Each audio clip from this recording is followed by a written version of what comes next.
Hey, happy Thursday, everyone. Thank you for tuning into Tech Talk. Today, we're going to be talking about hip drive and some of the fundamentals on the hip drive. So, when you think about hip drive, we're looking at your hips, right? So they're right by your side. They connect the core to your leg, and all of that will need to connect onto the canoe, onto the dragon boat, and onto the dragon boat blade, right? So when you take that stroke, how do you then transfer all that power to get your boat moving the furthest? Again, with Tech Lead Coaching, our mission is to help develop community-focused paddlers and leaders and to provide mindset, technique, and coaching talk to support you and your goals. On today's agenda, we're going to cover why hip drive is even important, proper hip engagement, common hip drive mistakes, and progressive training drills that you can do to get your boat to move better. And I'm gearing most of this towards dragon boat paddling, but it also applies to outrigger, especially OC6 because you're working with each other, and then also on the OC1 and other crafts that you will connect with the water.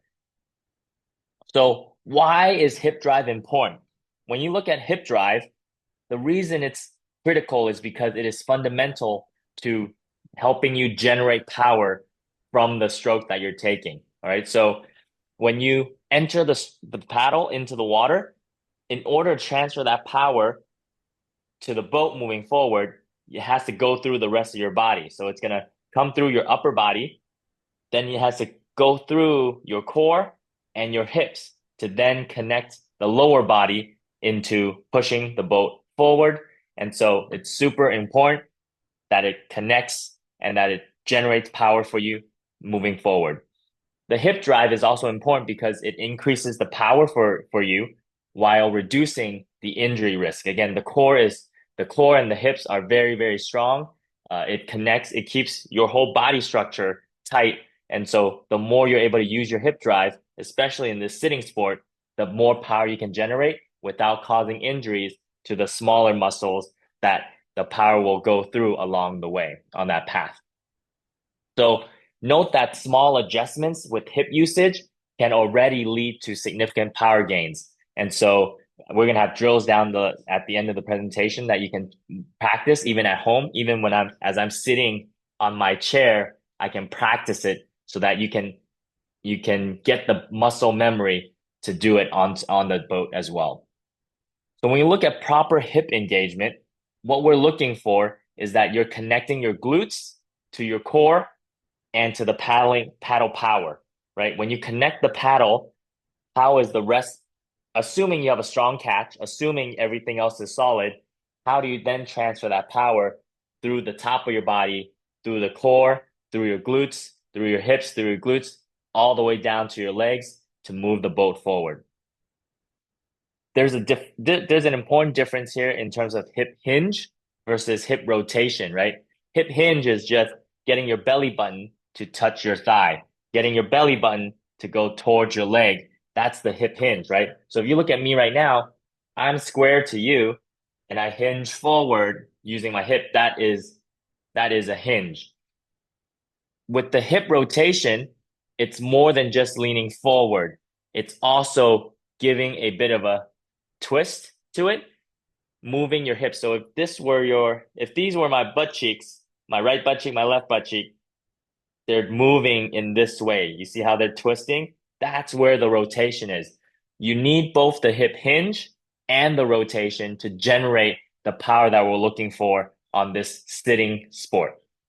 And there's a very important sequence to it. You want to start with the hinge.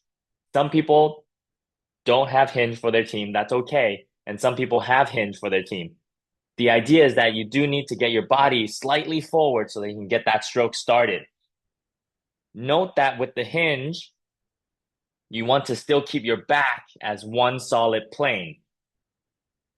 When you hinge forward and then you begin to rotate to start your stroke, this is the sequence that I want you to keep in mind.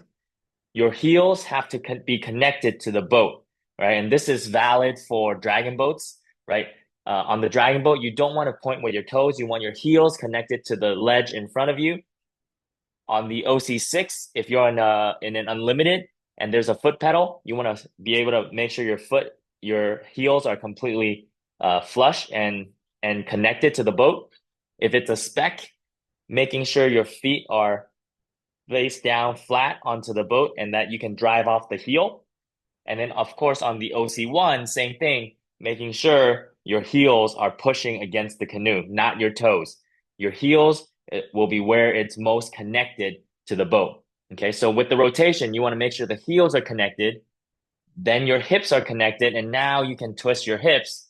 And depending on which side you're paddling on, I like to keep the same side hip locked onto the seat. And then it's the inside hip that moves backwards. Okay. So that you start the twist there. As your hips twist, rotate, then your core should follow. And as your core follows, then your shoulders follow. And then your paddle is in place. All right. So this is the sequence: heels, hips, core, shoulders, then paddle. All right. This is where you start your rotation. This is where you're setting up to get the stroke. As you're about to take the stroke, and this is where you apply power, it's the reverse. Your paddle is connected, you take the stroke. As you take that stroke, you transfer that power through your shoulders, they're locked. Then your shoulders go down to your core, also locked. Then your hips, they derotate, and then you drive through your heels to shove the boat forward. All right. So keep in mind these sequence, each part of that sequence, that path, need to be working in unison and be flexed and tight so that you can transfer all that power through the boat. If at any point each of these joints or connections are loose, then you will leak power and won't get as much efficiency through the stroke anymore. Another thing that's very important about hip engagement is the timing of the stroke length with your hinge and derotation, hinge and derotation. And what I mean with that is that if your stroke from when you take the catch, the finish, that is 1 second, let's say it's 1 second, your hinge, your unhinge from hinging down, from sitting back up, and your derotation, that has to be 1 second as well. All right. So the timing of the stroke along with the hinge and derotation has to be 1-to-1. If you end up taking a longer stroke and you're already done sitting up and done rotating, that isn't the most efficient. And so those are some of the mistakes that I'll talk about later, but it's very important that you time your stroke length with your sit up and derotation. The more you're one-to-one with that, the stronger and more connected your stroke will be. All right. So common hip drive mistakes. Number one is disconnected hips. And what that means is that even though your hips are sitting below you, you're not actually connecting the upper body to the lower body to moving the boat forward. So floating hips is where I call it, where your hips are just kind of loose, but when you're taking the stroke, your hips aren't really doing any of the driving forward. So your hips are loose, but they are not connected when you take that stroke. Note that when you're on an outrigger or on a dragon boat or on an outrigger 6, when there are conditions, you do want your hips to be loose so that you're not so tight that you end up flipping or capsizing. But in this sense, when your hips are disconnected during your stroke, that is not good. You don't want to have your hips loose while you're trying to transfer power into the boat, right? When you're trying to transfer power, it has to be tight and firm and pushing through the boat. When your hips are disconnected, oftentimes you're only using upper body. So you might be kind of doing this kind of using shoulders and arms to move, but you're not actually connecting it to the bottom of the hips down here. All right. So there needs to be patience and intention to drive this power through the core, through the hips to then push through with the boat. All right. Another issue with disconnected hips is that sometimes their hips are very static and there's no movement. Even though you're kicking off the legs, but your hips are not moving. Those are all common hip drive mistakes. Another thing is the timing issue, and that I talked about that at first about the 1-to-1. If your hips are rotating late in the stroke, what that means is that you're mostly using your upper body, it's disconnected, and then you twist. You see that? So I'm taking my stroke, taking my stroke, and then I twist. Notice that by the time I use my arms for the power, my hips didn't transfer it fully, and then it connected. So hips rotating late means that you're missing the front half of the stroke. Sometimes people they have the hips rotating too early. What that means is as I'm setting up to take the stroke, notice that I'm still extending for my stroke, but I'm gonna start twisting already, and then I enter. Okay, note, watch my core right here. I'm setting up to take the stroke, but I'm already twisting, and then I enter. When you do that, the hips have already derotated, but they did not catch anything yet, right? So what that means is you're derotating, so you're spending effort there, but you didn't connect it to the stroke, to the paddle pushing the stroke, okay? So those are two timing mistakes that can be easily improved when you slow it down and connect it together better. Okay. And so the last one is inconsistent hip engagement. So maybe sometimes you're late on the hip engagement, and sometimes you're early on the hip engagement, and sometimes you're not engaging it at all, and other times you're engaging it correctly, right? So when it's inconsistent, it's hard for you to tell which strokes are strong and which strokes are not.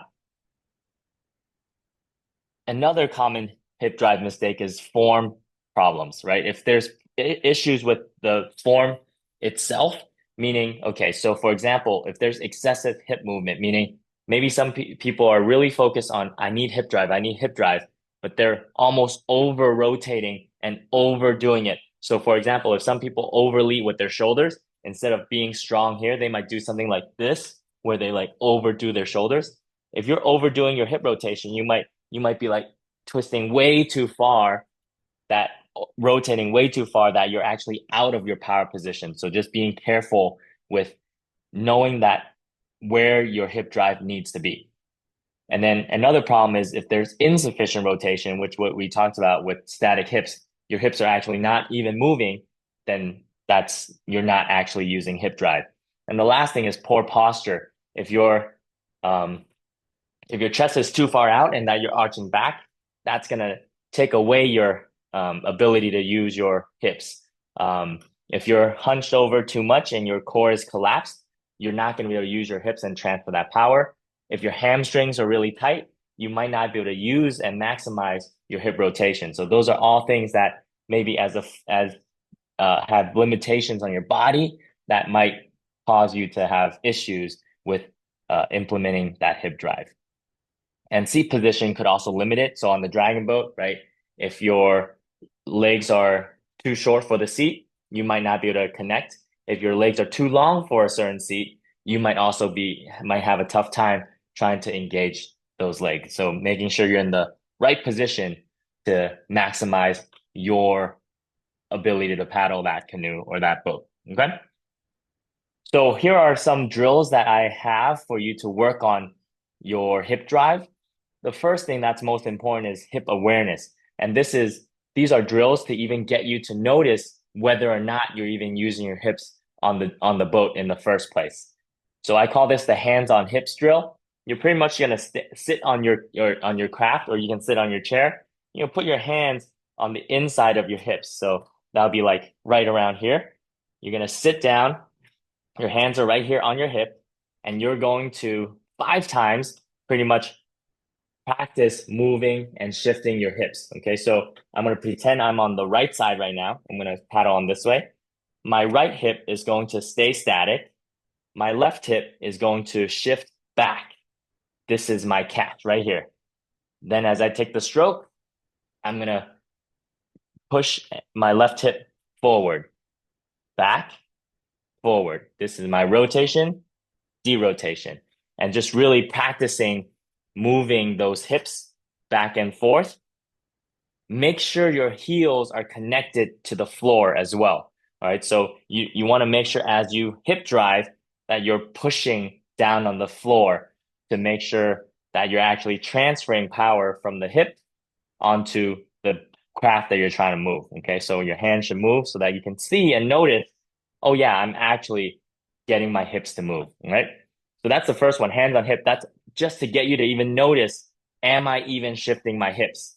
Once the answer is yes, then we can move on to the seated twist drill, which is where you're without hands now.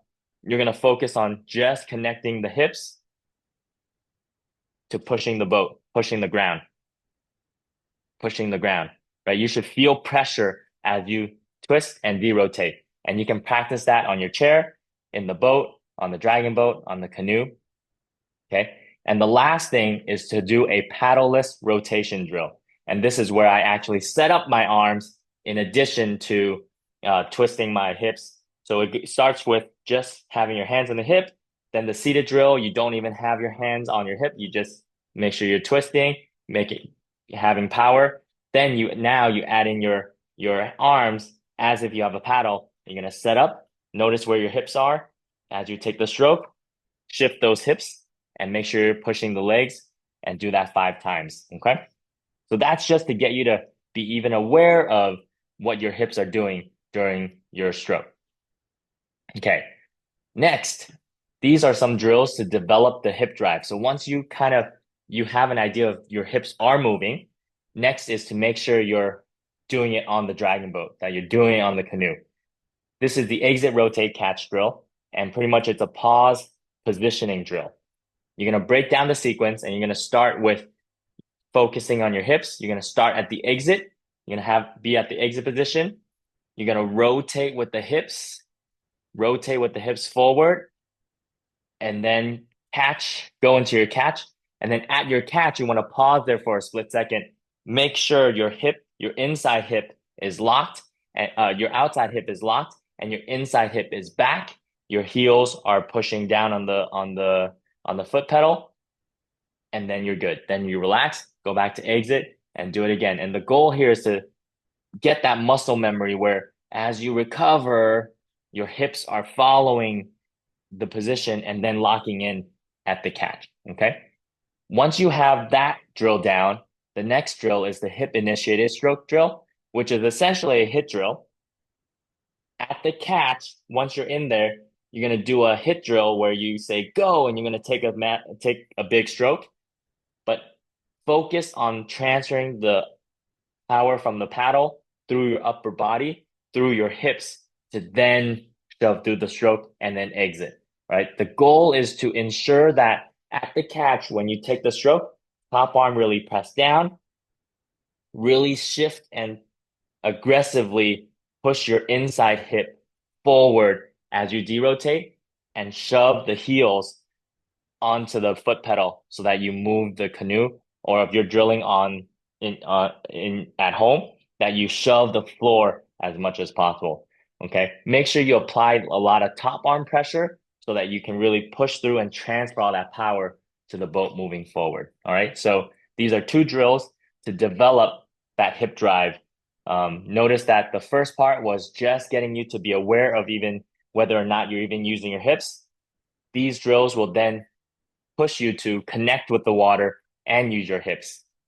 And now these are more drills that will be applied on to the water that can help you add power to the hip drive and the hip rotation. So this is something that you can do on land. I call this the resistance band hip rotation drill. What it means is that you're going to emulate what it's like to derotate that stroke when you're seated. You're going to have a band on your inside hip to push against. All right. So when you set up, it can be standing, but it can also be sitting. The goal is just to get some resistance pulling your hip back so that when you take the stroke where your inside hip has to go forward, you can feel a little bit of resistance. All right. So in this example, this image right here, the person is paddling on their left side. Okay, you see how their left foot is forward. Their left foot is forward. They're going to be setting up on the left side. The band is on their right hip that is pulling it back, right? So this is their catch position, right? The band is pulling the inside hip back. When you take the stroke, once you power through the stroke, you want to shift that inside hip forward, right? So this will resist against the band as you take that stroke. You can start off with a light band and you go a little heavier and a little heavier. And then when you go on the water, the goal is that you find that same kind of explosiveness out of the stroke and connecting it with the rest of the of the power from the water. All right, and then pushing your hips through and pushing the boat forward. All right. And then now, once you're on water, we can do some power tens with hips. So essentially, it's taking 10 strong strokes with a hip drive focus so that you'll say power 10 with hips now. Then you really focus on everybody shoving the hips forward at every stroke. And then another drill on the water is called a gradual ramp-up drill. And this one is where you're going to have your paddlers engage their hips from a range of 1 to 5. 1 meaning a little bit of hip engagement, and 5 meaning full hip engagement. And what this is doing is it's priming your paddlers to put in gradually more and more effort and focus on hip drive and power. So every 10 stroke, for the first 10 strokes, they'll just engage the hips very little, right? So they might be taking a stroke, but they're barely using their hips. Then we're going to go, okay, let's go up to 2. Okay, so now they're going to try to connect the stroke with the hips a little more. Then it's 3. Okay, now I'm going to really try to kick with the hips. Then it's 4. I'm going to really push. And then 5. This is everything I got. And the goal here is that paddlers will find ways to engage their hips more and more. And you should be finding more power from the boat as people increase the amount of focus on their hips driving forward. Okay? Cool. I have a paddling school community online. If you join today, there's a 7-day free trial. You can win prizes at the end of every month, and you can get weekly workouts and access to courses about paddling online, and get in before prices go up. There's the link for you. And thank you all for tuning in today to this Tech Talk. I hope this was helpful for you. Thank you all. All right, I'm going to stop the recording, and I want to just say thank you. If that was valuable to you, please drop a comment, drop a like, or share it to a friend that you think will benefit from this. Thank you so much for tuning in.